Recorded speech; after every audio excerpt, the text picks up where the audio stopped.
Bismillahirrahmanirrahim. Baiklah, pada kesempatan ini saya akan menjelaskan tentang program rekursif dan saya akan memberikan contoh penerapan programnya. Jadi, sebelum itu kita harus mengetahui apa itu rekursif. Jadi, rekursif merupakan suatu proses dari sebuah fungsi yang dapat memanggil dirinya sendiri serta secara berulang-ulang. Berbeda dengan fungsi atau prosedur yang mana keduanya hanya bisa dilakukan pemanggilan dari fungsi atau prosedur lain. Sementara rekursif dapat memanggil fungsinya sendiri. Jadi fungsi rekursif C++ ini akan berjalan dengan melakukan proses sampai sebuah kondisi yang ditetapkan pada fungsi tersebut terpenuhi. Baiklah, di sini saya telah memaparkan program yang sudah saya buat tadi. Jadi saya membuat program melalui aplikasi dev C++, dan header yang saya gunakan yaitu header IOStream sebagai standar input maupun output operasi yang digunakan di dev C++.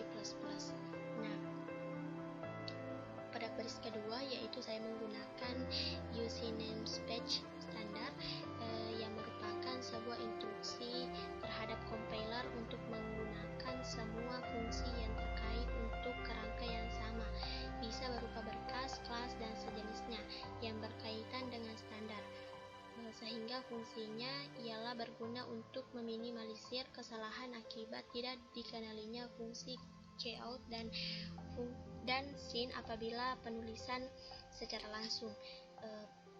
Karena jenis program yang saya buat merupakan program sekuensial, maka saya perlu inisialisasikan fungsi rekursifnya di awal fungsi main. Jadi di sini saya telah menginisialisasikan atau mendeklarasikan fungsi rekursif. Jadi di sini long integer faktorial integer a. Jadi pada baris kanan saya telah mendeklarasikan fungsi main. Nah, pada fungsi main saya akan memasukkan nilai dan disimpan pada variabel r. Nantinya akan dipanggil fungsi faktorial dengan nilai parameter yang dibawa adalah nilai r tersebut. Jadi nilai r. Nah, di sini nanti saya setelah saya running programnya, nanti saya akan memasukkan nilai r-nya ya. Jadi kita perhatikan baris 19 sampai baris ke-24 itu merupakan pemaparan saya setelah mendeklarasikan fungsi rekursifnya. Di sini saya membuat fungsi rekursif di mana nilai yang dimasukkan adalah 1. Saya memasukkan nilai a-nya tadi yaitu 1, maka nilai balik atau return value-nya adalah nilai itu sendiri.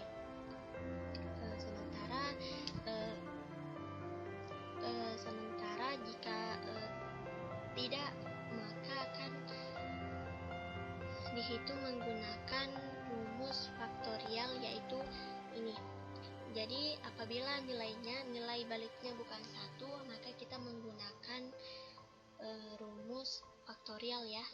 Ini merupakan rumus faktorial. Nah, selanjutnya kita meran programnya.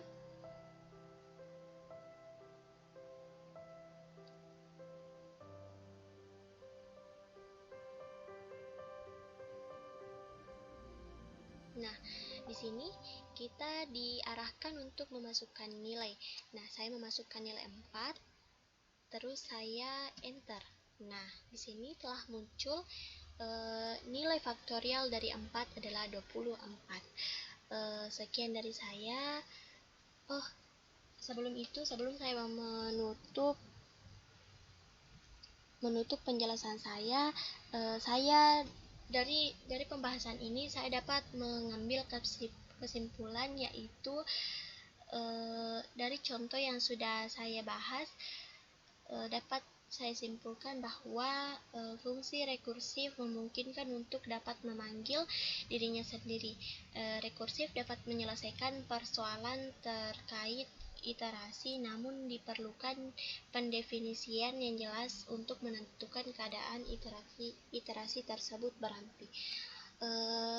Sekian dari saya, kurang lebihnya mohon dimaafkan. Wabillahi taufiq wal hidayah. Wassalamualaikum warahmatullahi wabarakatuh.